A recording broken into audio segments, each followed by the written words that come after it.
तारखेनं 30 September, 1 October, 2 October, 3 ऑक्टोबरच्या दरम्यान राज्यात चांगलं सूर्यदर्शन होणार आहे.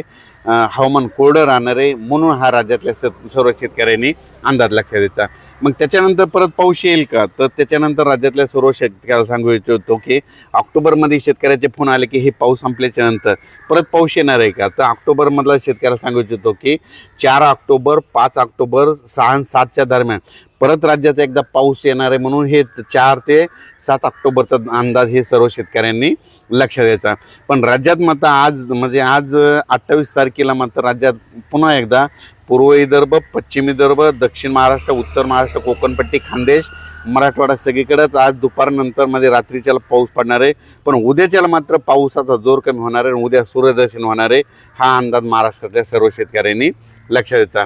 खास करून जास्त आता आजच्यानं मराठवाडा आणि पश्चिम महाराष्ट्रातल्या शेतकऱ्याला एवढं काही घाबरायची गरज नाही, कारण की आज जास्त पाऊस मुंबई, पुणे, उत्तर महाराष्ट्राकडे जास्त पडणार आहे.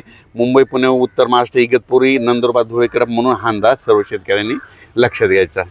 तसेच डग साहेब तुम्ही सांगितलं आहे आता हे पाऊस विश्रांती घेणार आहे, पण 5, 6, 7 तारखेचा पावसाचा वेग कसा राहणार आहे? असाच मुसळधार राहणार आहे का कमी प्रमाणात राहणार आहे? हां, सांगायचं झालं तर जे 4 तारखेला जे पाऊस येणार ते देखील असाच प्रमाणात राहणार आहे. ते काय होणार आहे, 4 तारखेला विदर्भाकडून सुरुवात होणार आहे. विदर्भाकडून काय येणार, 4 तारखेला विदर्भात आगमन करणार आहे. वर्धा, नागपूर, भंडारा, गोंदिया, चंद्रपूर, यवतमाळ, वाशिम तिथपर्यंत 4 तारखेला सुरुवात केली. 5ला तो पाऊस मराठवाड्याकडे येईल. 5, 6, 7ला परत तो पाऊस काय होईल, मुंबई, पुणे, नाशिक तिकडे जाणार आहे.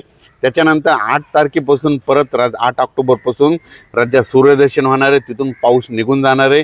म्हणून हे अंदाज लक्षात. आणि आजच मला पूर्णाच्या शेतकऱ्यांनी मला टाकलं होतं की आमच्याकडे जाळेधुळी आली, तर मी म्हणत असतो ना, जाळेधुळी आल्याच्या नंतर काय होतं महाराष्ट्रातलं, जाळेधुळी आल्याच्या नंतर तो सांगतो की पाऊस कधी निघणार हे निसर्ग सांगतं. कसं सांगतं, आज काही ठिकाणी जाळीधुळी आली होती.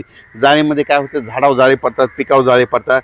जाळेधुळी आल्याच्या नंतर कंप्लीट 12 दिवसाला पाऊस निघून जातो. आणि या वयाने तुम्हाला सांगतो, आज पूर्णा तालुक्यामध्ये बऱ्याच ठिकाणी काय झालं, आज आहे 27 तारीख, आज आहे 27